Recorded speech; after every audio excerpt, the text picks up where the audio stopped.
Hi, this is Lisa, and you are listening to I Love That Movie. This podcast is for movie lovers. It's not an unbiased opinion, it's not a straightforward review, it's just a couple people talking about a movie that they love. The format is each week I have a guest, and that guest and I discuss a movie that they love, something they're obsessed with, something they connect with. We'll talk about the plot, the director, and the actors, but we'll also talk about the personal connection my guest has with that movie.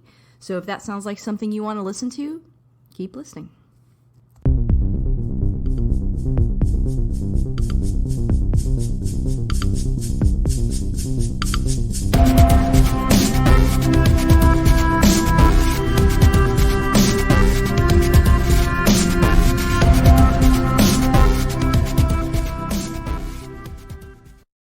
Hey, this is Lisa. You can catch up with me on Twitter. You can find me at ILTM Podcast. I'm also on Instagram at I Love That Movie Podcast. And we have a Patreon. The show is always free, but you can support us on there if you want. That's at patreon.com/I Love That Movie, all one word. And, when you sign up, you do get a weekly bonus episode of just everything else I'm watching. People ask, what shows are you watching? What movies are you watching? What books are you reading? You can find all that on there, as well as extra bonus interviews where we talk about TV shows like WandaVision and Loki and, anything that happens to be coming out.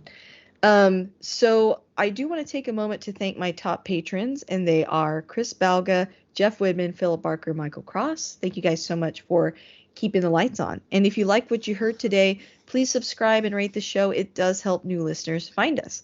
Well, I've got an exciting guest. I've got a new voice on the show. I've got Robert Weatherwax. Can you say hi, Robert, first of all? Hey, how are you doing, Lisa? Doing well. If you want, could you introduce yourself a little bit to the audience? Yeah, my name is, Robert Weatherwax. Actually, my full name is Robert Riddell Weatherwax. My middle name is after my grandfather, who went by Rudd, who trained the original Lassie and all the subsequent Lassies. And then, of course, my dad took over. My dad's name is Robert Walter Weatherwax. So I'm Robert Riddell. He's Robert Walter. So you can just call me Robert for the conversation purposes. But when you refer to my book, you'll see my Screen Actors Guild name, which makes it, you throw in another name, which is R. Riddell, separate word, Ruddell, Weatherwax. So it's basically my full name with the first name abbreviated to avoid confusion with my dad. Awesome. Well, thank you so much for taking time out of your day to come on this show. Oh, sure. Thank you. It's my pleasure. Well, so if you haven't listened to the show before, typically, my guest picks a film that they love. In this case, my guest picked a film that they love and that they're involved with. So Robert, I love it even more because of that. Right? I mean, I would too. Not many can say that. So what film did you choose to talk about today? Well, I've worked on many films, but I thought the most interesting, with probably the most, compelling story would be Beethoven with Charles Grodin and Bonnie Hunt. Yes. Okay. I remember seeing this in theaters, by the way. I was little at the time. 92. It did. Yeah. So it's been a while. It's 20 years, 20-year anniversary. Right yeah, now. It's been, wow, that's crazy, but very accurate. I'm sorry, 30 years. My bad. 30 years. Oh, you're right. Yeah. I'm, it's all starting to blend together. I'm old, so I was 28 when I did that movie. Oh, wow. That's so cool. I have to say, as a person that grew up, saw this in theaters and watched it many, many times, thank you for being a part of a movie that so many people love. Yeah, it's kind of sad. I think we lost Charles Grodin not too long ago, too. No, rest in peace. Yeah. I do want to say too, if you haven't watched the movie before, we may, I don't know if Beethoven's the kind of film that, you're afraid of getting into spoilers, but if you haven't watched the movie, I do recommend watching it first and then coming back to this conversation, because we're going to talk about scenes and, I want you to get the best experience with the film that you can. So if you have to pause, go watch the movie and then come back. I'm not going to read a giant synopsis on this because it's pretty straightforward. Basically, it's about a Saint Bernard that becomes the center of attention for a loving family, but must contend with a dog-napping veterinarian and his henchmen. Absolutely. Hmm. That was And Oliver Platt, and I'm trying to think of the other guy now, but yeah, the two bad guys. And then yeah, Dean Jones played Stanley the head Tucci, bad right? guy. Yeah, What's that? Stanley Tucci is the Yeah, other Stanley henchman. Yep. Tucci. Yep. That's right. Yeah. And before I dive in a little bit, I usually give a couple quick facts just to kind of start off. So one of those is, and I was guessing this rewatching this. Of course, like I said, when I watched it, I was a kid, but when I get older, I kind of saw this right away in the main character or the dad character. I read that Steve Martin was the first choice to play George Newton.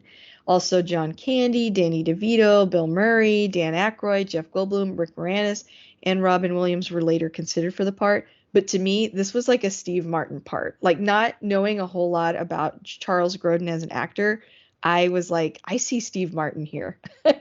I could totally see him in this role. I think they wanted a guy who was more because I know John Ritter was in the mix too. I think and how it happened is in '91 we started uh, we started doing preparation with the dogs. We had about I don't know 30, 40 dogs on the movie, including Woody, who played the homeless guy's dog, and then we had Chris, who played Beethoven. But before that, we got another dog, and we were prepping for John Hughes, and he wanted John Candy. But Oh, John Candy at the time had bought, he had partial ownership in a Canadian football team, oh wow. and So he's busy. he passed on the opportunity.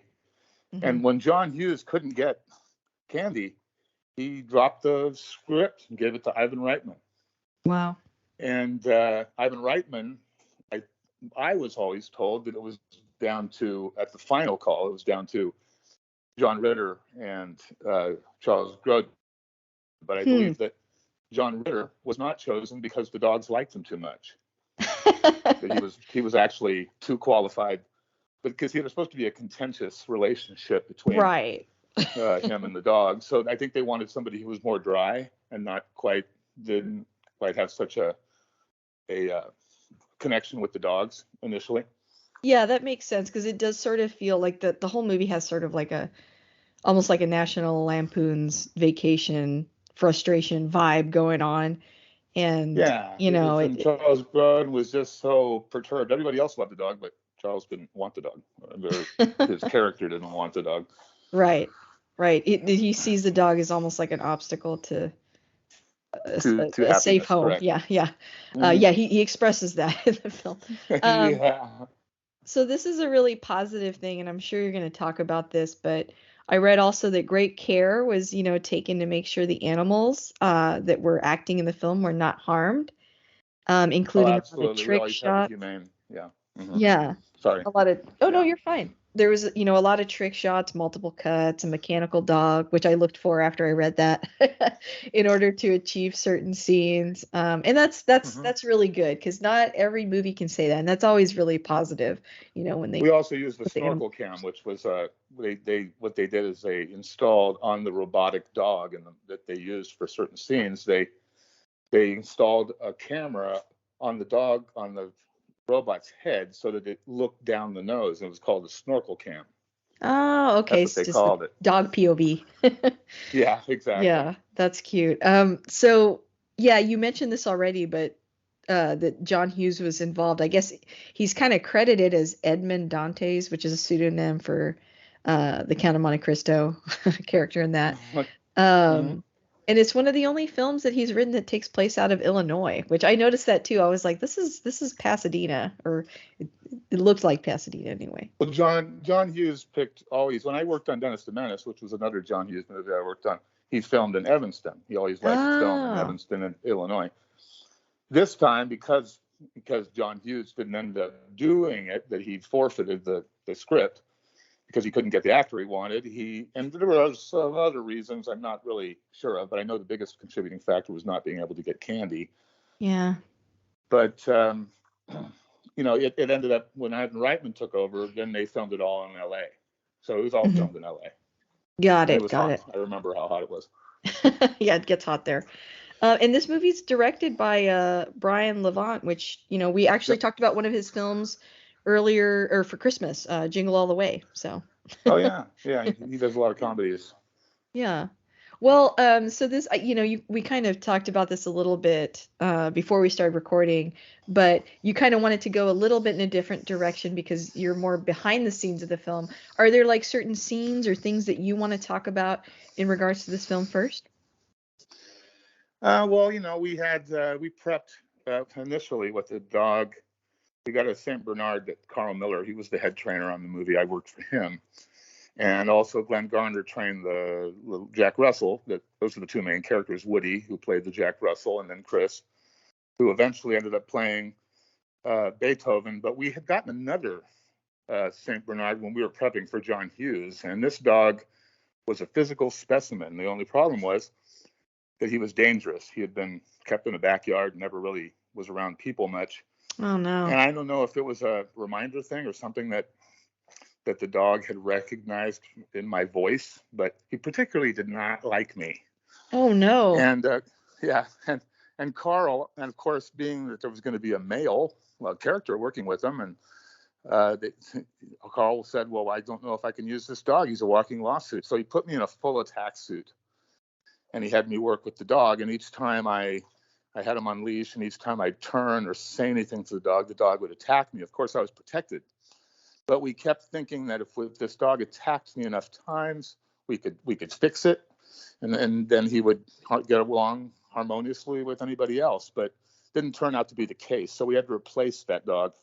We returned him to his home, and then we got Chris, who ended up playing the role. But yeah, there were, you know, the funny thing is, toward latter in the movie, and it was an accident, and the Humane Association was there, but there was a slight accident. I remember when remember the scene where the table and chairs with David Duchovny and the other actress, they get Oh yeah. dragged down the sidewalk. Yeah. Well, on that particular scene, they were gauging it from across the street because they had the chairs and the tables on like a conveyor, and then they had the dog running ahead of it. When they got to the end, the conveyor kept going and the dog stopped because he was received by Glenn on the other side, and the tables and chairs knocked the dog and Glenn over. And then you might notice that Chris had a slight limp at certain parts of the movie. That was because of that incident. And of course, not that it was, yeah, it was properly supervised. It just wasn't properly executed. Got it. So yeah, but nobody was, really hurt. But I always noticed that, that slight limp that he had. But because he was such a big lumbering dog, I don't think anybody really noticed. Yeah, I think for me, like, I don't know much about that breed. Like I would have almost thought that I know Jack Russell sometimes can be a little bit aggressive, or at least I've heard that. Yeah, they definitely are. They're high. In my book, I rate them as like a 10 on the scale of dogs as far as energy. Because when I was a kid, that show Wishbone came out. And there was also on Frasier, there was a Jack Russell Terrier on that show, Eddie. And that made Jack Russells very popular, but they're not the best dogs for children, I don't think, because they can be aggressive. I think any dog that's, a terrier that's trained to, was originally trained to like help with hunting or doing some kind of job like that can happen. But they were really popular, like especially in the 90s because of those two famous dogs. Oh yeah, Wishbone. He used to wear all the costumes and everything. I remember. Yeah, they filmed a lot of that, I think, here in I feel like it was in, I can't remember what city, but it was in like North Texas because PBS, they filmed some stuff here. And I remember like, actually, side note, I was even I went to a school where they filmed like one Wishbone scene at our school, and we got to like be in the background and see Wishbone from really far away. Yeah, I remember the trainer. I know the trainer. It was a woman actually who trained that dog, and her name was Jackie Martin, and she lived up in Acton. So I'm sure she traveled to wherever they went with the dog, but it was her dog. Oh, wow, that's cool. Yeah, the only thing I remember, and this is so far away in my memory, like I had to have been like, I don't know, a young teen, I think, probably. Yeah, I but think I my remember, kids watched it. Yeah. Yeah, I remember like that seeing Wishbone in person. This was my memory, of course, this is tainted by the fact that it was so long ago. But I remember thinking that Wishbone wasn't as pure white as he looks on the show that he had like little spots, and I thought, oh, maybe they cover those up or something when during the show, but up close he looked like a little bit different. Again, It might have memories are been that they weird. used a different dog for publicity than they used for the shooting dog. That Sometimes they'll do that. That's probably it. I remember thinking, oh, maybe they put like powder in his fur or they paint him or I don't know, but that's all I remember about it. And I always tell everyone that. That's my brush with fame, with Wishbone. Yeah, I But get a lot of people who say that with Lassie because they'll say, I don't recognize that collie from Lassie. And I'm saying, well, that's not one of the Lassie dogs. That was another dog that they used just for the publicity portion. that's good to know. So a lot of That's times they'll do that. interesting. Yeah. Because sometimes they'll be shooting simultaneously and then they'll want to do some publicity on the side. And it's like, well, listen, this dog can't be everywhere at once. So let's just take this other dog and he looks, and it's a double. So they look very similar. It's just that close, if you're, paying attention, you might notice that they're different. Yeah. Though that show is really popular, and again, it just speaks to, like in this movie, there's a Jack Russell Terrier, but I feel like you don't see them as often in film. But I didn't know that about Saint Bernards. Are Saint Bernards, do they tend to be aggressive too, or is that just that one particular dog had like a rough situation? Well, they're derived from Mastiffs, so they can be aggressive. I know that there's this image of them with the jug of brandy and the saving in the snow and all that stuff, but they can be, they're smart, but also if they're not properly don't get proper exposure at a young age. Oh, yeah, that makes sense. And every breed is different. I myself have two pugs. They like everybody, but it depends. Yeah, I love pugs. I've trained a lot of pugs. They're so cute, but they can be so stubborn. That's probably the only thing. They're very sweet dogs. But well, that's interesting. Yeah, usually I have heard that, in a lot of movies that usually there's more than one dog used, and that makes sense. It's kind of ironic that Carl, who trained Chris, also trained Cujo. So A different role. And of course, Cujo was a totally different animal altogether, but both Saint Bernards. Yeah, that's interesting. I One know lovable this. and one a killer. Yeah. Yeah. Oh, I didn't realize Cujo's Saint Bernard. That makes sense. But I remember as a kid, really liking this movie a lot and honestly wanting a Saint Bernard because of the film. They just, they're so big. I was telling my husband last night in different parts of the movie where the dad's like, getting frustrated when the dog Pete or leaves all the slobber in his shoes and does all kinds of things. I said, "Yep, you get a puppy and it's going to be like that for a while, number one. And then that dog is so big, that's a big commitment. I feel like more and more these days people end up getting smaller dogs because they can't handle that level of commitment." Yeah, not only that, but you can have the dog sleep in your bed, which in Beethoven, that was kind of a running joke. The dog's way too big to be sleeping in bed, but he kept trying to get in there. No, So, they will. I mean, they make yeah. it's their bed. It's their bed. You're just kind of they make room for you.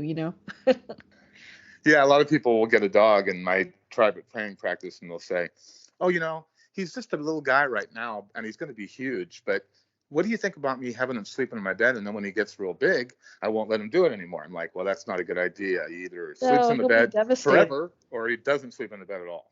Exactly. So, I try to tell people that like when my dogs jump on them or they get on the couch and they're like, "Well, can you tell them not to do that?" And I'm like, "Well, you can't tell a dog like sometimes you can get on the couch, like they don't it's kind of all or nothing, yeah, maybe. And sometimes in my book, I mentioned those words do not exist to a dog. So, Very accurate. yeah. What were some other scenes that you wanted to sort of chat about in regards to the Well, film? I remember Woody had to do a scene near the end where he had to attack Dean Jones in the big culmination of the movie. And, I remember Glenn Garner, who trained pigs for Green Acres years ago, very good trainer. He was very great at making props. So what he did is he made a prop. It was like a stuffed guy in like an army suit. And it was supposed to be Dean Jones. And he hung this thing up and he put tennis balls in the groin area of the dummy. And what he did is he got the dog to target the groin by using tennis balls on the dummy. And then what happened is he put Dean Jones in that suit, and then they had the tennis balls were inside, and so it was basically once he got geared into knowing that the tennis balls were going to be in the crotch of either Dean Jones or the dummy, all we had to do was pretend we were putting balls in there, and the dog would just go for it. So very tenacious. As you know, Jack Russells are tenacious. Getting them to do an attack is not out of their range. Right, sure. Right. That's funny. Also, oh gosh, now you can hear my dog. Sounds like I have an Amazon package. Yeah. There's a bonus for you guys listening. That's Peaches. She's very protective of the house, and she does not tolerate anyone ringing the doorbell. Yeah, I work on that a lot. I mean, it's okay to get a warning, but then sometimes it goes on a little too long. Oh, last night she almost didn't allow us to watch Beethoven. I mean, she gets very amped when she sees other animals at all. And it's really cute at first, but last night we did have to try really hard. It was like, we need to start working with her on like not attacking the screen. Yeah. Because she goes nuts. Easier on the screen. Yeah. She's like barking and she gets worked up. She even was crying. She was I think she feels like, I see the dogs. I want to play with them. I want them here, but they're not. So she gets frustrated. Well, but on the note of Dean Jones, so I noticed last night, again, when I was little, I watched this and I didn't know, he's just like an adult bad guy to me. But now it's like, I kind of view his role as like funnier to me and like not quite so serious. But I was like, oh, this guy looks so familiar to me. And then I was looking through his IMDb and I'm like, oh, like so many films like Clear and Present Danger, and like the ones that stand out to me the most are like The Love Bug and the ugly dachshund. That's I think why they chose him, because he was always such a good guy in the Disney films, that they wanted to have a guy who you'd never suspect could be evil like him. I know. So I was like, oh, go ahead. That was really part of the reasoning. Yeah, I was just saying, I think that was their motivation in hiring him in the first place. Yeah, that makes total sense. And last night I was thinking, like, when he, I remember as a kid the part where he slaps Beethoven to get him to attack. I remember as a child being just horrified. I mean, I just couldn't think of anything worse than witnessing my pet being assaulted, and then, no one believing you. No one believes the parents. The dad in particular is like, why would this vet lie? Which is a valid point, until we find out who this vet is. It's like, why would he make this up? But she witnesses that whole thing, and I remember that being very intense. And then last night I was maybe thinking about this a little too seriously. I was thinking like, now what would I do in this situation? Like, would I notice that it didn't smell like blood, and that, I was just trying to imagine what I would do in the shoes of this family. Probably I would not get in the car and follow him as the dad does. He kind of puts the family in a little bit of danger to get this dog back. Yeah, of course. He does come out being this big time hero too. Yes, so, that's true. That's true. Because that's kind of that's George's journey in this movie, is that, he goes from being kind of, again, another running theme in a lot of like 80s and 90s family movies that I remember was dads being too busy and like too career focused. And they have this character arc where they realize, oh, it's my family I need to put first.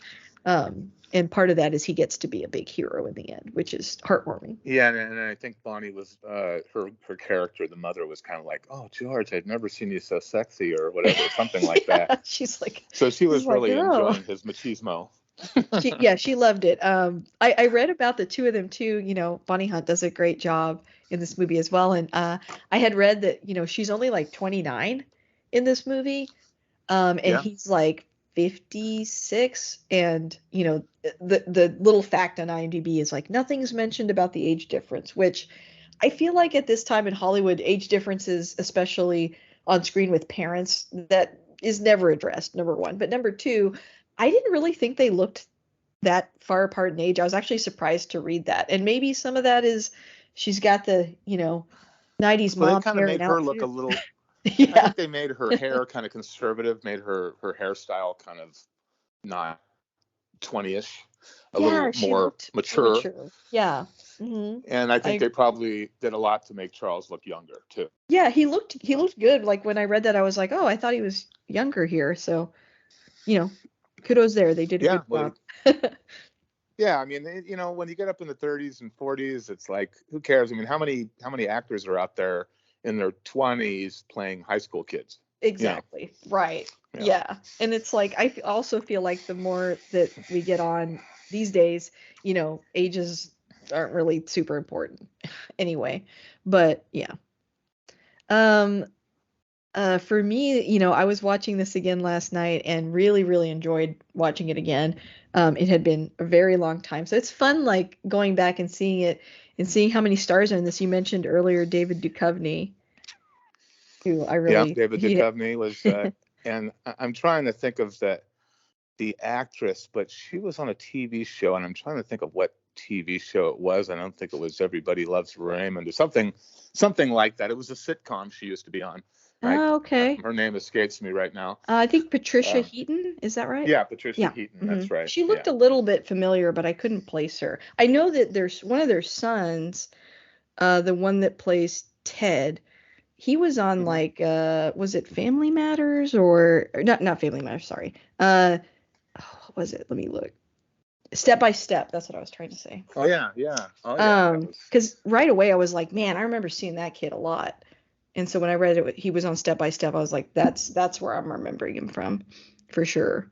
And then of course Stanley Tucci, who I feel like maybe him and David Duchovny are like the most famous out of this cast, or still Yeah. consistently in stuff. It's wild seeing him that young to me because I feel like I've only seen Stanley Tucci as he is now, so I didn't seeing him as a henchman was like a different experience for me. Nicole Tom just had a birthday about a week ago, and she's like 44 or something. And I thought, man, I feel old because I mean I worked with Leonardo DiCaprio when he was like 14 on the new Lassie, and now I see these guys. I'm like, well, I guess they age too. It wasn't just me. So. Well, it's comforting, right? No one's alone. We're all aging. We all get Yeah, I always feel like I'm the only one aging, and everybody else is just staying the same.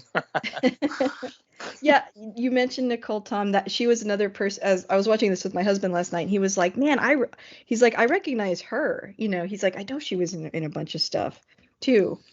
And she But was kind of a geeky looking girl. At least they yeah, made her out to be, and of course now she's beautiful. So I'm sure that they purposely made her look more nerdy than she really was.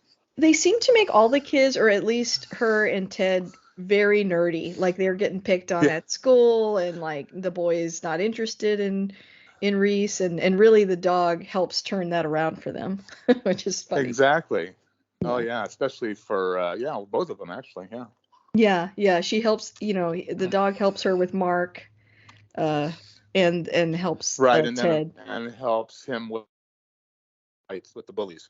Yeah, standing up to those bullies. I think the dog comes to the rescue for both kids. Yeah. Yeah, yeah, It yeah. comes See, to the this rescue dog's for a real her and asset. the little girl in the pool, right, and then the bullies in the yeah. Oh yeah, I forgot Emily in the pool. I did immediately, even before she fell in, I was like, hey, no one's watching that kid.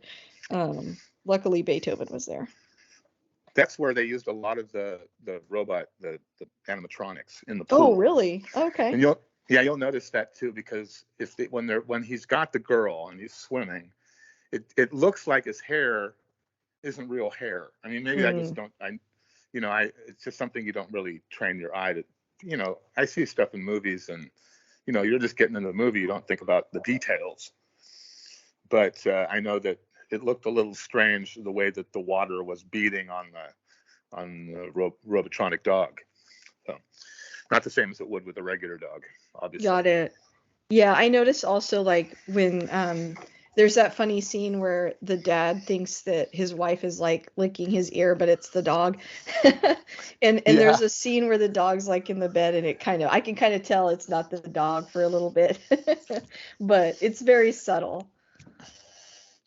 Yeah, that seems to be a popular gag because when I worked on Dennis the Menace, they did the same thing. Was pull her mouth out. The dog was, oh honey, oh it's, and then it's the dog. You know, they always think it's the wife, but it's the Yeah, dog. I like how the wife is Yeah. like, "Who are you talking to?" Yeah, um, exactly. it made me laugh even today. Also, I had a question for you. This was actually a question my husband had when we were watching it. There's that scene where Beethoven goes down. He gets in the house and he turns the TV on, and then when the husband comes downstairs, he runs out of the couch. Like he gets off the couch and he runs away. And my husband said that almost looked to me like it was filmed in reverse because the dog sort of he just said the way the dog looked over and the way the dog jumped away, it almost seemed like that might have been like a movie trick there. Well, I mean, all it really was just, you know, they send him out of the room, and I'm trying to recall that I know particular that's so scene, specific. Sorry. but I believe You that don't know. they had one trainer call the dog out of the scene, and then they had another trainer behind Charles who made him look back like, you no good SOB, you know, that kind of thing. So it was a two-trainer shot for sure. Oh, gotcha. In fact, I think I might have been the one who got to look back. So. Yeah, well, luckily my dogs don't do that. They do some things, but they're not turning the TV on in the middle of the night. So I'm lucky there. Yeah, absolutely. But let's see. Well, what did you kind of want to transition into next? Like, what did you want to cover? There was something I was going to mention about the movie, but I can't think of what it was. But anyway, it'll probably come to me. Oh, you're fine.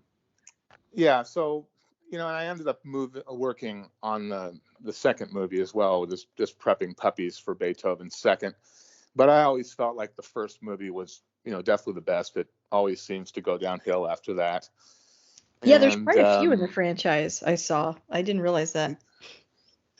yeah, as a matter of fact, I think I ended up working that dog on an episode of. Oh no, it was another Saint Bernard. But another time I worked with a Saint Bernard, I was working on Jay Leno, and Oh. they had it was like a spoof of a new product they were coming out with, which was a de-drooler, right? So I had the dog bring a tennis ball in to Jay Leno, and then Jay Leno put it in the contraption and squeezed out like a whole glass of slobber, right? Yeah. And then I called the dog back out. So all I did was, send the dog in, give the ball to Jay, and then called the dog back out. So it was all trained, but it was just a quick gag and didn't require any other trainers. But I thought it was a pretty funny gag. And I've worked with some other. I've worked with a mastiff actually Oh, on wow. a short-lived TV show that Dudley Moore did back called Daddy's Girls. And he was very particular about the slobber. Matter of fact, part of my job was not only working the dog, but also having a rag available for Dudley Moore to wipe his hands after every time he touched the dog. I feel like that's something you always forget about bigger dogs, is they slobber a lot. It's something, Yeah, I it's mean, not there's just no Saint way around Bernards. it. Yeah, exactly. I mean, if they've got big lips and big jowls, they're probably gonna have a lot of slime in there. Matter of fact, it gets so hot in LA that sometimes the dogs didn't want to drink water, so we'd take a washcloth and we'd soak it full of water, and then we'd stick it in there and underneath their lip there, and then we just squeeze it out. Aw. So that sometimes we had to force them to drink water because they lost so much in the slobber. Every Yeah. time they slobber, that's moisture they won't get back. And of course, we had to make sure they stayed hydrated because a dog will keep working and forget to drink water. So. Aw. Yeah, that makes sense. Yeah, and it's always a little bit different depending on the dogs that we work. We had so many other dogs, so there was a time in the movie when the dogs were escaping and running out that we had probably 20 to 25 trainers receiving dogs Oh yeah, just to especially make at the sure that, end. we Yeah. got them all rounded up on the other end. Yeah. Yeah, and they even had stuff that they had eventually cut out of the script where they had the dogs like all running and then all stop at a stoplight. And I'm like, this is never going to happen. When these dogs are running so fast, there's no way you're going to get them to all stop on a curb. Because there's a bit of a competitive thing going on. Like, I'm going to be the first one to the other side, Yeah. That's funny. and if you recall the final scene in the movie, they say good night to baby, say good night to, and then they say good night, they saved from the research facility, right? That's right. And Yeah, at the end they have they all the said, dogs. yeah, and they used all the real names too. Those were not Oh, made up really? names. Those were all the real names of the dogs. Yeah, That's so yeah. So cute. yeah, That seems to be a and it's running funny theme too in because dog whenever I movies watch that too. scene, oh, go ahead. It seems to be a running what now? Oh, it's like that seems to be a running theme in dog movies where it ends with having a lot more dogs. Yeah. Oh yeah. I mean, there's a movie with Nicolas Cage called Raising Arizona where they have like 20 dogs running through a shopping mall. So yeah, it requires, people think, oh yeah, these dogs, they just all work together. They don't realize how many trainers actually are required. Pretty much for every 2 dogs we had 1 trainer. So, Wow. I mean, I have to admit I hadn't thought of that, so that's interesting. yeah, But it but makes me, I sense. worked on the movie. There was only 3 primary trainers on the movie, and that was Carl, Glenn, and myself, and then other trainers we brought in based on how many dogs we were working that day. So Yeah, that makes a lot of sense. I mean, yep. it's a lot for one person to manage if there's like 20 dogs.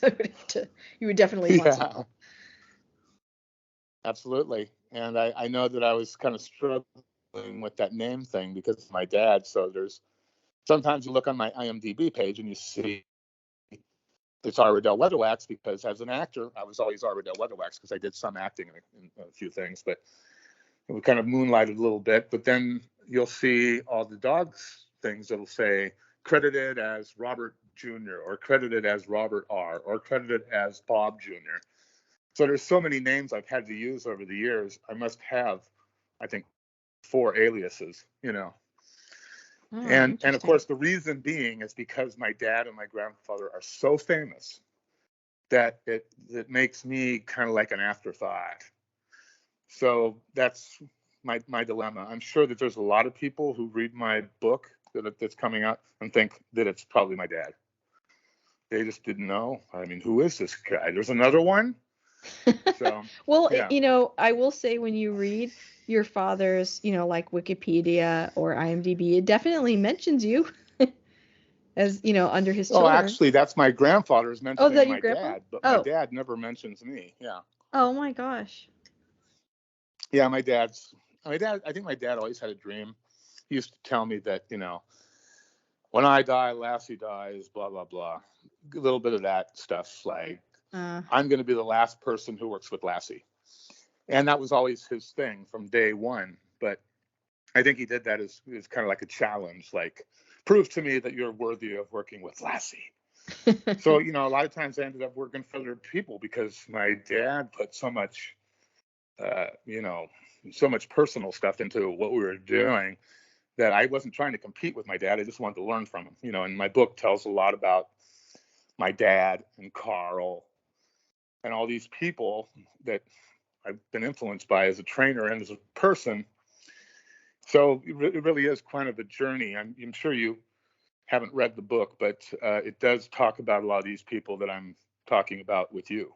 no, but it sounds super interesting. I mean, I when I was younger, I watched a lot of episodes of Lassie. I mean, by the time that I watched it, it was on, you know, uh, either I think you could watch it on the Disney Channel or maybe Or Nick at Nickelodeon. Night. Yeah, yeah, it might have been Yeah. Nickelodeon.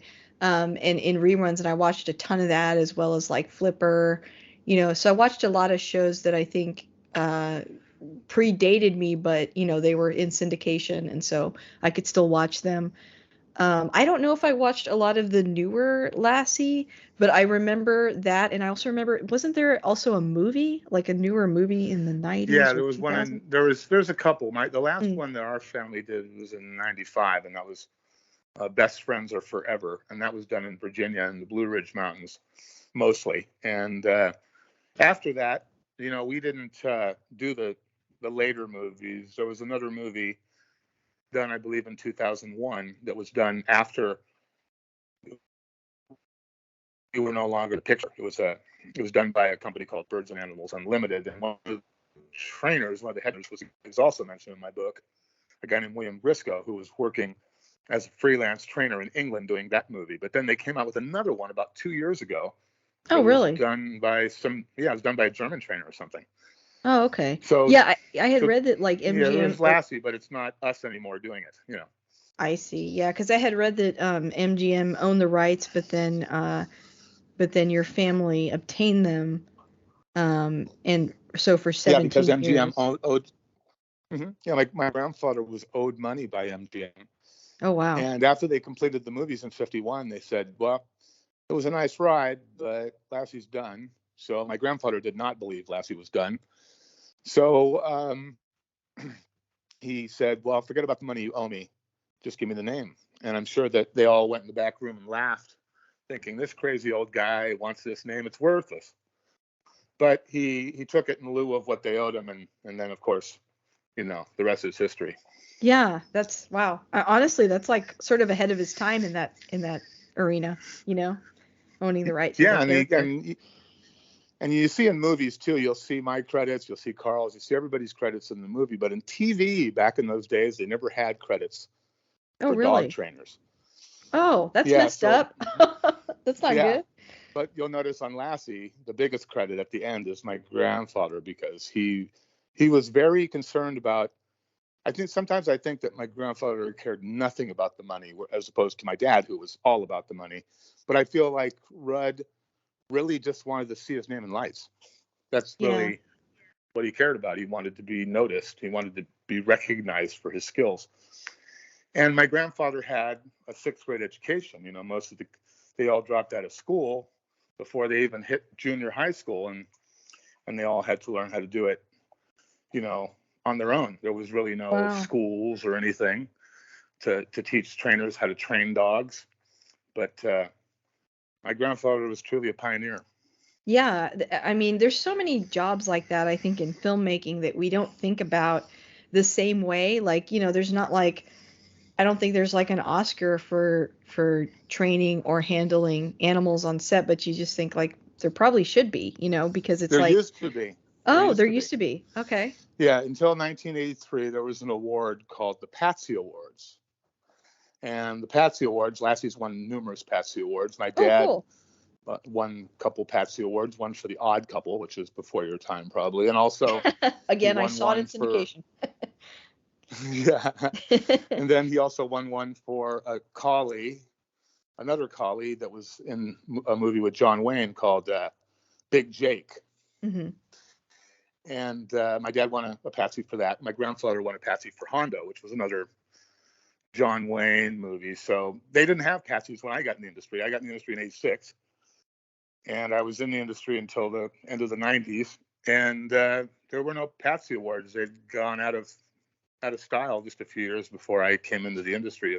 Because I was served for 4 years in the Navy before I became a movie trainer. Hmm.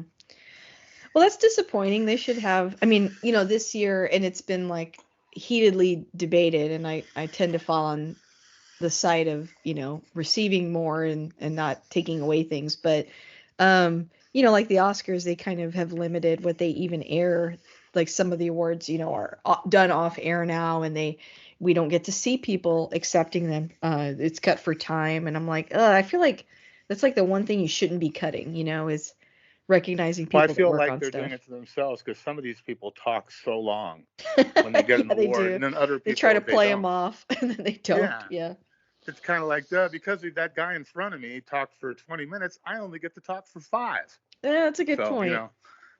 I kind of want them to just oh my gosh, I've talked about this to death, but me and some other friends think that they should maybe move that to streaming or something so that they don't cut anyone's time and they're not restrained. Because I just hate the idea of somebody not getting getting to do their speech and people getting to see it. So, but Right. yeah, so hopefully in the future they will revive this, for trainers as well. Yeah, that would be nice. So you talked a little bit about the book. Do you want to talk a little bit more about that or Yeah, and it also came to me what I was trying to think of oh, before. Do you, good. do you remember the trailer I sent you? I think before we did this Yes, yes, yes. interview, I sent you a trailer. Do you notice that most of the dogs in that trailer are all dogs that are trained by my family, with the exception of Rin Tin Tin? Oh, wow. No, I didn't. That's cool. Yeah, my grandfather worked with PD, and my grandfather worked with Asta, and my great uncle worked with Old Yeller, and Toto from The Wizard of Oz was my other great uncle Jack, Wow. and That's and that's Lee a Duncan true did. legacy right Yeah, it there. is. I mean, but it kind of tells you it's like, look at all these dogs they're comparing Beethoven to, and then here I am working on Beethoven. So it's like we've got Weatherwax covered across, from 19 from the 1920s, from That's silent films crazy. until today. There's been a Weatherwax trainer somewhere. Wow, that's so cool.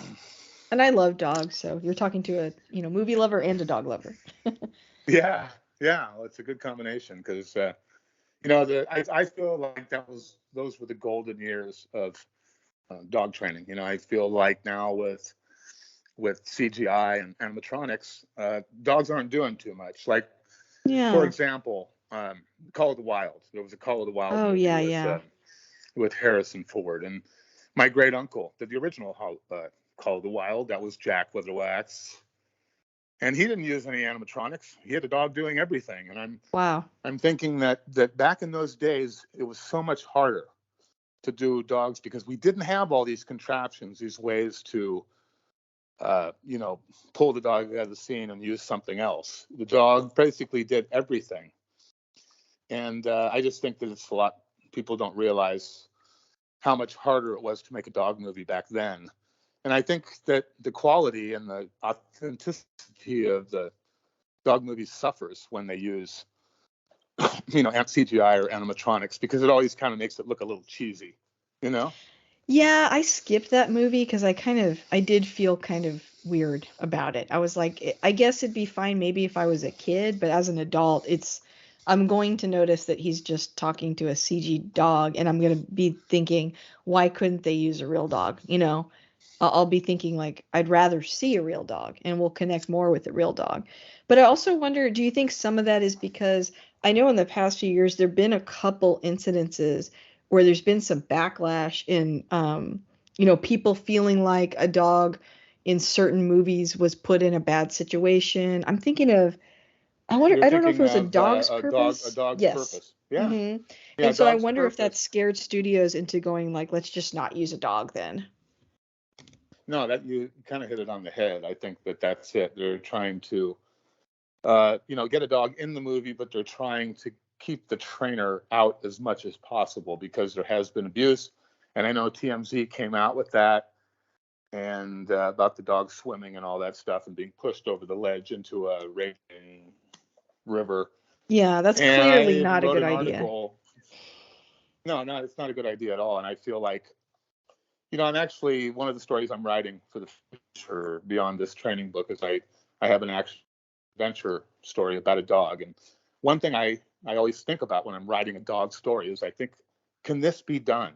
Is this like, hmm dogs don't fly. They don't jump over 10-foot high chain link fences.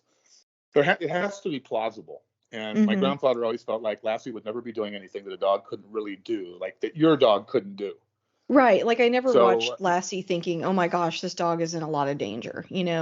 And most of the stuff that I enjoyed, as far as I know, and as far as I could see, I don't have to have those thoughts because I'm not seeing an animal in danger. And it's great that people are sensitive to that. But I also feel like studios could, I mean, I almost feel like they're throwing out the baby with the bathwater in like, let's just not use dogs at all. You know what I mean? Like, there's got to be a middle ground, kind of like you're saying. well, I think there was also a quality drop over the years. I think that there's been some trainers, there's still a lot of good trainers in the industry, don't get me wrong, but the actions of a few, like if they have an experience with a dog and the dog wasn't very well trained and it was very hard to shoot, then they might decide next time they're not going to do a dog movie, or they don't want to.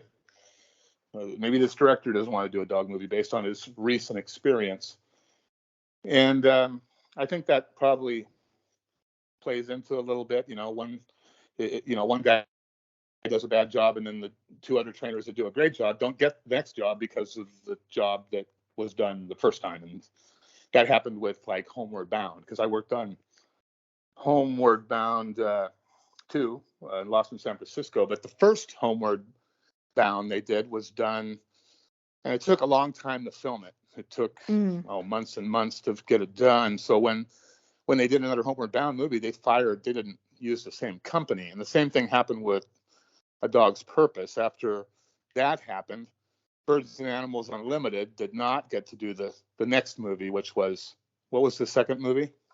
Oh, is that the one that's out now? I'm not sure. No, that's the dog. That's a different one. The one with Channing Tatum. But it was a sequel. Yeah, that was Dog. Yeah, but this one was done a couple years ago, but it was done by a different company. Okay. Yeah, there you go. They did not want to use the same company after that TMZ thing came out. Obviously, they wanted to put that behind them and use new people.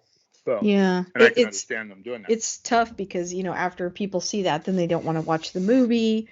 Then they might not see the sequel. Yeah, it's rough. And I didn't know that about Homeward Bound. I loved Homeward Bound when I was a kid too. I loved that movie. Yeah, that's another movie we did with multiple dogs and cats and yeah, but it was it was fun. When I worked on Homeward Bound 2, we had the same kind of thing as in Beethoven. We had all these dogs getting picked up by the blood red van, and then of course they get liberated at the end of the movie, just like in Beethoven. When I was a kid, I was convinced that, I remember my dad asking me, do you realize in real life, the dog catcher isn't like an evil person? Because in movies, they're always so evil. But in real life, it's like they're just picking strays up off the street and taking them to the shelter. But it was very cemented in my mind from movies that they were evil. Yeah, it seemed like, Oliver Platt and Stanley Tucci, they were just like bumbling fools, right? They weren't really evil. Yeah, they were like henchmen. They worked for a guy goons. Who was evil. Yeah. Yeah. Oh my gosh! As an adult, when at that part where they're saying, that they're going to test bullets using dog skulls, I was just, this is horrifying. Just it was like, oh my gosh, these are really bad guys. Yeah, like this was a comedy. Yes, dark, but Yeah, you got to make it compelling. I mean, it wouldn't be a good story if all it was just funny, and then no plot. Yeah, there's got to be something serious too that changes the dad's mind into being on team Beethoven. So. Yeah, I think the key to making a good dog movie is the dog has to get in danger. If there's no danger for the dog, it's just not a good movie. So. Yeah, we got to see him, go on his hero's journey too. Yeah, when I was a kid, they'd have these two-parters, because Lassie was the first show to have a two-parter. So they'd have this scene where Lassie's going down the rapids and it looks like he's going to drown and he can't get out. And they say, to be continued. Oh, gosh. I used to call my grandfather. And I say, Grandpa, I said, is Lassie okay? Because I thought, it was really happening in real time, because I just saw the dog, a few days ago, and he wasn't. Yeah. He's like, he's not doing well for what I'm seeing. Is he okay? Yeah, exactly. It's like, Grandpa, go get Lassie. It's like, we did that weeks ago. Don't worry about it. He's fine. So. Okay, random question. I've talked about this a couple times. There's this dog movie that I liked a lot when I was little. That's kind of obscure. Do you know of, or do you know anyone that worked on the movie? I think it was called Bingo. Yeah, Bingo. That was Boone Nar who did that. I worked with Boone Nar myself at one time. He's retired now. Oh, okay. But that was a Aussie mix. I believe the dog was actually related to Maui, who was in that show Mad About You with Helen Hunt. Oh, and, cool. Paul Reiser. Okay, yeah, I do remember they had a dog. Yeah. Yeah, they were related, and As a matter of fact, we had a big dog. I remember that we had on Homeward Bound. It was actually the son of the dog that used to be on Empty Nest. And another, there's a lot of dogs that are, they have puppies, and then those puppies become bigger stars than their dad or their mother. That is so interesting. I've never thought about that. That's that makes sense though. Yeah, I think Bingo, I remember that, or of course Benji, which they've kind of revived Benji over the years too. There were a lot of dog movies when I was growing up. Yeah, my book mentions a lot about people like Frank N, who trained Benji, because Frank N used to work for my grandfather back in the old days. He was my grandfather's assistant. So Frank N got to start working for my grandfather. And then he went into business for himself after the movies were done. And, he used to do things like Beverly Hillbillies and Petticoat Junction. As a matter of fact, Benji Higgins, the dog that played Benji, got his start on a TV series called Petticoat Junction. And Oh when they yeah. did the first Benji, he did the movie, but he was like 12 years old when he did that first Wow. movie. And after the movie, when they went on tour, he died. And they had to, of course, train another dog to do Benji the Hunted and For the Love of Benji. And so, many dogs have played these roles. People think, they used to think that Lassie, there was one Lassie that we used all those years, or that there were 100 Lassies, neither of which were true. We had, just like an actor would have, we had a stunt double and we had a stand-in. Mm-hmm. And that's it. 3 dogs and a lead dog. And the lead dogs obviously changed when they got too old to work. We went to their son. And Lassie, of course, has always been a male, as was Chris on Beethoven, and Woody. They were all male dogs. It seems that there's a lot of female impersonators in the canine movie world. Well, what's interesting to me about Benji, just quick question, maybe you know the answer to this. So Benji's whole thing was kind of like that he's like a mutt, right? That he's mixed breed. So the fact that there's more than one Benji, that means you have to find more than one mixed breed dog that kind of looks the same. Is that right? Or is he secretly a purebred?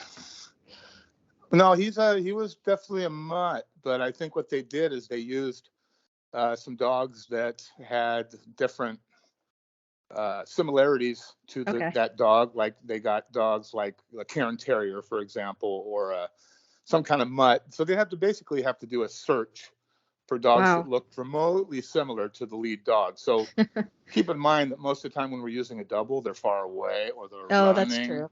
Mm-hmm. or so you don't really see the details. They just have a dog. This needs to be a dog that looks like them from a distance most of the time. Right. When you made that comment earlier about Wishbone, maybe the Wishbone I saw was not the lead Wishbone, or was not the Wishbone that did the press. That had never occurred to me. It's funny how in my mind I decided that there was only one Wishbone, but it makes so much more sense that there's more than one dog. So I feel like I learned a lot today. Yeah, because they might have been shooting Wishbone, and then at the same time they're doing a function in Texas, and they decide, hey, we need to get this other dog over to Texas. Yeah, I can't remember why they would be here again. Like, it was such a faraway memory, and maybe I'm misremembering it in some way. But yeah, okay, that makes sense. So where are you exactly? I'm in Dallas. Yeah, I live in Dallas. Oh, that's funny because I live near Longview. Oh, okay. Yeah, I know where that is. Yeah, I'm only a couple hours away from you. It's kind of a small world. Yeah, I didn't know that when we first spoke. Oh yeah. I'm local to Texas. Because you said here, and I thought, oh, she's in Texas too. I for some reason thought you knew that. I just made that up. He's in Texas. He must know I'm in Texas too. Yeah. It seems like everybody's either in California or New York, right? Right. Yeah, and when it comes to these kind of things. Yeah, even when I'm talking to guests, sometimes I'm like, well, I'm in Texas, and so what? Yeah, I'm telling you about Central Time, and you're on Central Time, so there you go.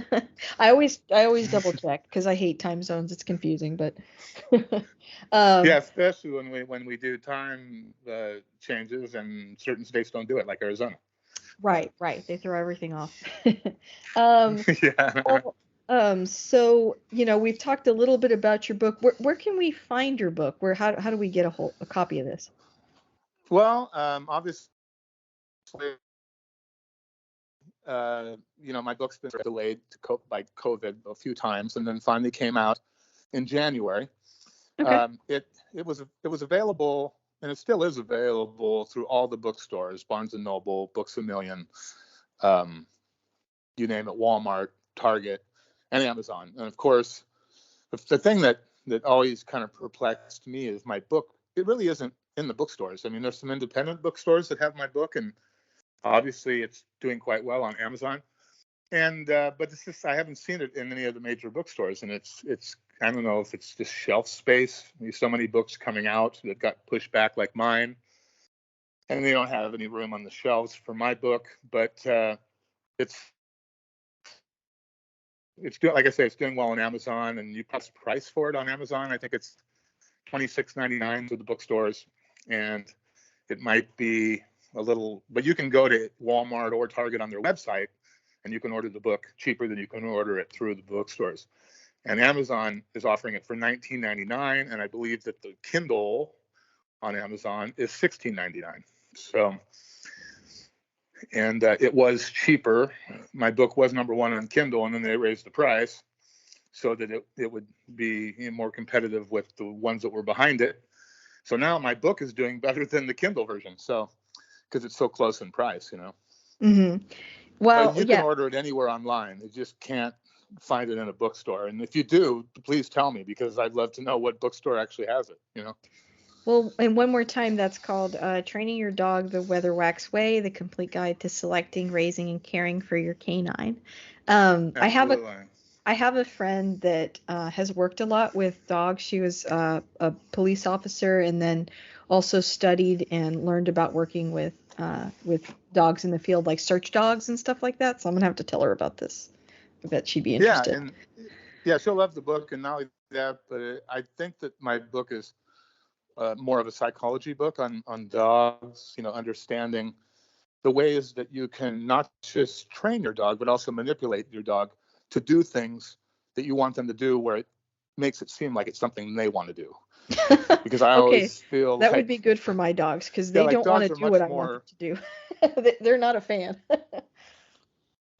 Well, you have to use something that is really powerful, and that could be, a ball. It could be any kind of distraction Hmm. is what I use. Like if a dog's barking at the door, for example, I'll throw something behind them, maybe a chain collar, which people call choke chains. I always hated that term, but a chain collar, is portable. You can put it in your pocket, and it makes noise when it lands. So if I had a dog barking at the door, I'd be behind the dog. I know where he's going to go. I know he's going to go to the door. So I'll position myself somewhere behind where he'll end up. And when he's barking, I'll throw the chain behind him or at the door or something where I'm not going to hit him, but it's going to get his attention. And then the dog will stop and see what it was that just landed. Hmm. And then he'll stop for that brief moment, like, what was that? And then, of course, if you didn't do anything, you just go back to barking. But what I do the second he stops barking is I feed them. And then Hmm. the food kind of disorients them a little bit. They're like, wow, that thing landed and then I got paid. And they're not really sure what they got paid for, at least in the beginning. And then they start barking again. You throw the chain, they stop, you pay them again, give them food. And pretty soon, all you have to do is jingle that distraction. Because the key to the distraction tool is never letting them see where it came from. You might have it in your pocket, but they'll never see you throw it. Huh. So they believe in their mind that it has unlimited range. So pretty soon, once you've established the presence of that distraction tool, you can merely jingle it and they'll stop. Interesting. Because, like, I was Yeah, and that thinking, might well, be helpful to you in the real world too. yeah, I was thinking about when you're talking about that last night, my husband was trying to tell Peaches, "Hey, stop it." He was being kind of commanding, "No, no, no, don't scratch the entertainment center, don't jump up." And she kind of would get so entranced by seeing the dogs on screen. It's like she can't hear us almost because she's too focused on what she's doing. And my other dog, Jake, was like that too. It's like you could be as loud as you want or sound authoritative, and he really didn't respond to that. He always had to be, like you're saying, distracted. So for her, when he would squeak her toy, she would immediately come back and play with her toy. And so he did that a few times, and that did seem Yeah, to work. Or I had a dog that used to go completely insane. For some reason, was the sweetest dog ever to us. We did get her at a shelter, so I think this played a part. But she hated other people. She like hated everyone. And until you got to know her, she just hated everyone. And so she would go crazy when she saw other dogs, other people. And the only thing that worked was every time she'd go crazy, I'd stand in front of her so that she couldn't see the other dog or other people. And it was like so out That's of a good sight, idea, out of actually. mind. It was shocking. She would, That's awesome because you're using your body as a distraction.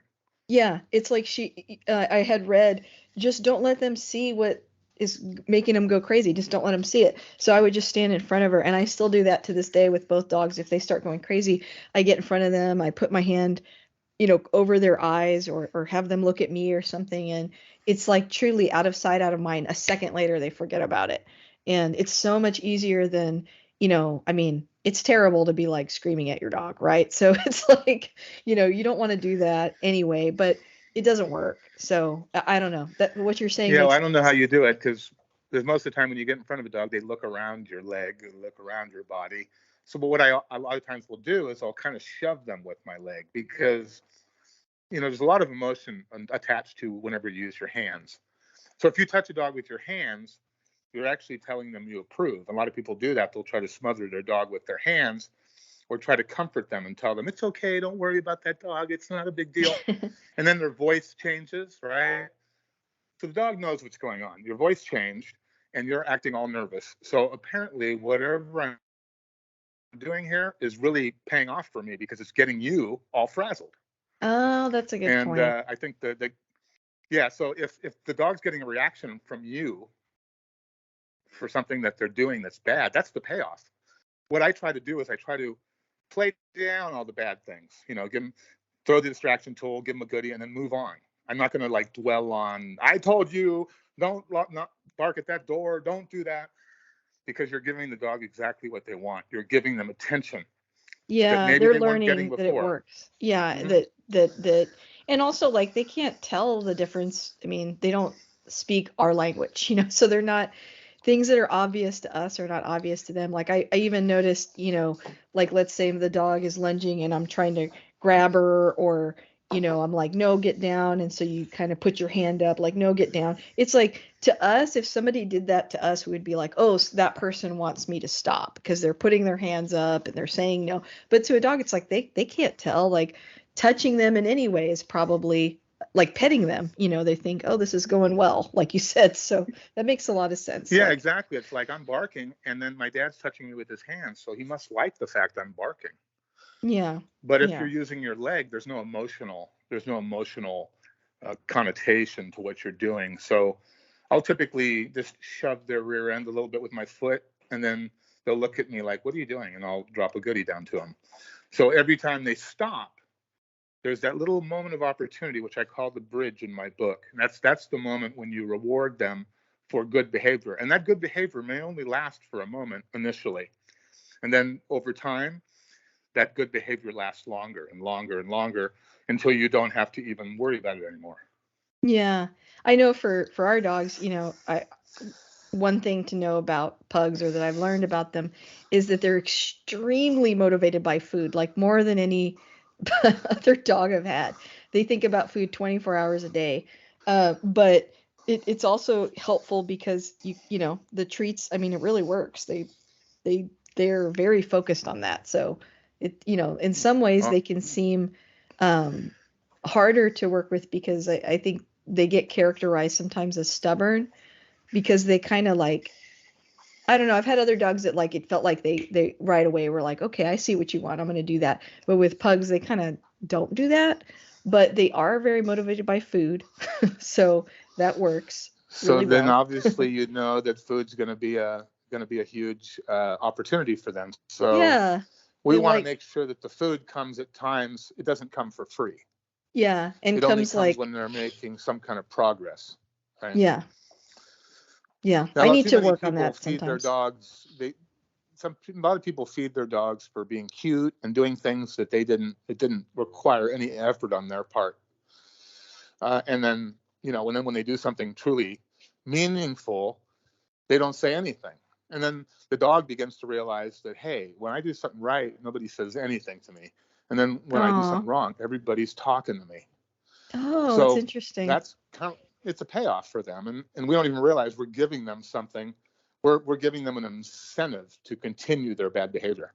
Yeah, I've always heard that when you train a dog, you really got to train the trainer. You got to train the Oh, pet yeah. owner.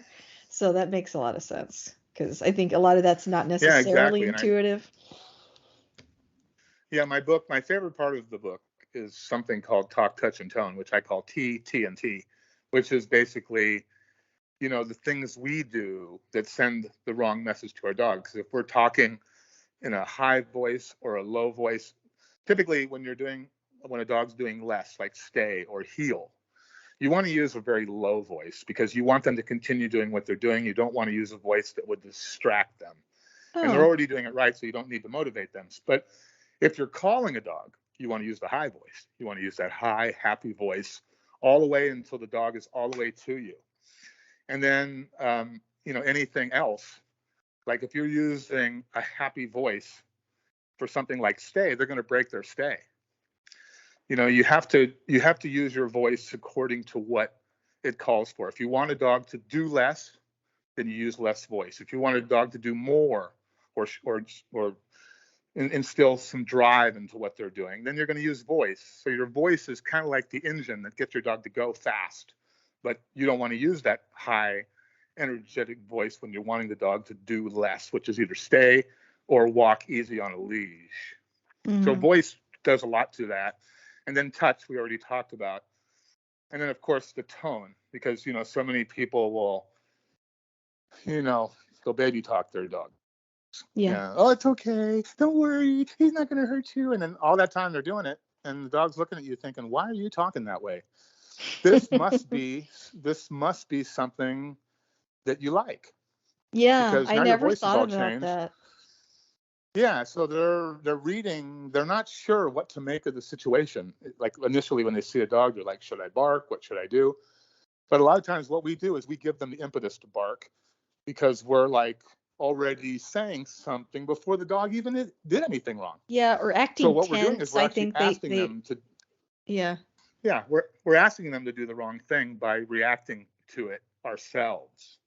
That makes so much sense. And I did feel like obviously I made some mistakes with the previous dog, but I would get so tense and nervous when people walked up because I was anticipating her reaction and she probably read that as, "Oh no, mama's scared. I'm scared too. I'm gonna go crazy now," Yeah, because so I was now like they're thinking I reinforcing got to that. protect my mom or my mom's got to protect me.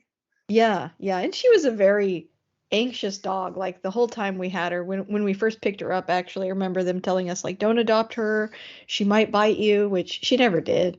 But she was a very anxious dog, and so that probably didn't help. And I'm an anxious person. Maybe we were a bad combination. So, Yeah, but well, if they go high, we go low. You know what I'm saying? yeah, If they yeah. go low, we go high. Okay. Well, I'm gonna have to remember that. I need this book then. Well, Yeah, you'll like it because I talk a little bit about the teeter totter and about keeping that balance. yeah. Um, and yeah, and if a dog is upset with certain things, we want to desensitize them to it. So, for example, that door thing you're doing, what I typically do is I go outside and I become the guy who knocks on the door, and I give them the distraction tool to use inside the house. Oh, A okay. lot of times and so that way I'm kind of like the guinea pig, because the first time I get there, on the first appointment, I'll normally, do that, because a lot of people, that's the only issue they have, barking or some kind of aggression or something.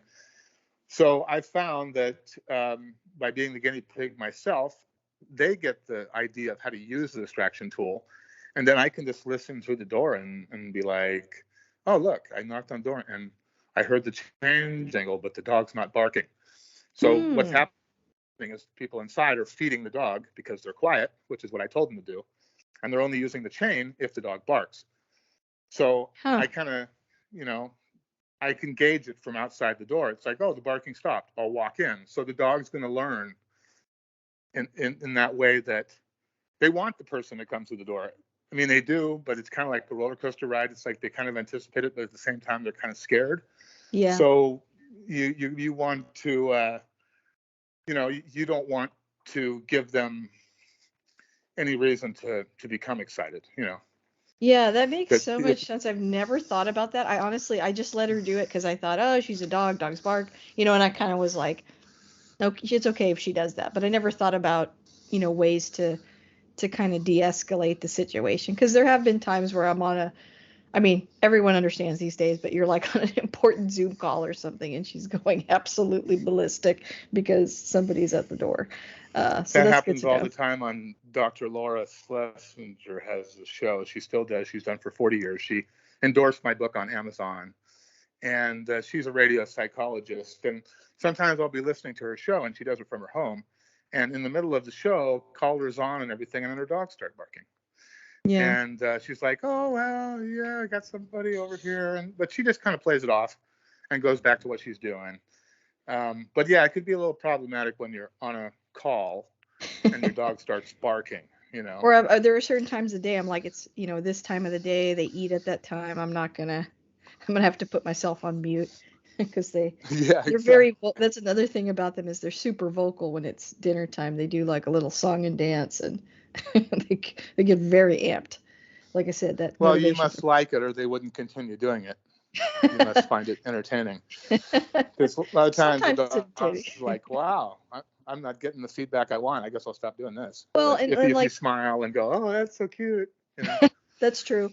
Also, one of my dogs is now deaf, and so I don't think he knows he's so loud, but he No, definitely he's gotten louder now that he's deaf. So we kind of don't really, we don't stop him because we're like, ah, he's old.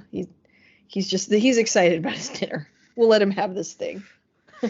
yeah, yeah. When they get older, yeah, they definitely the rules kind of go out the window. My Yeah. grandfather used to work Lassie hard during those years that they worked on the show, obviously with love, but they worked long hours. And then when they retired, which was typically somewhere between 8 to 10 years old, um, my grandfather would say, "Oh, he's retiring to the food dish," and that meant that all he has to do now, he doesn't have to work. All he has to do is play with a ball, wake up, eat, and that's it. That's what That's Lassie has cute. to do because he's the retired That's one. sweet. That's very Yeah, sweet.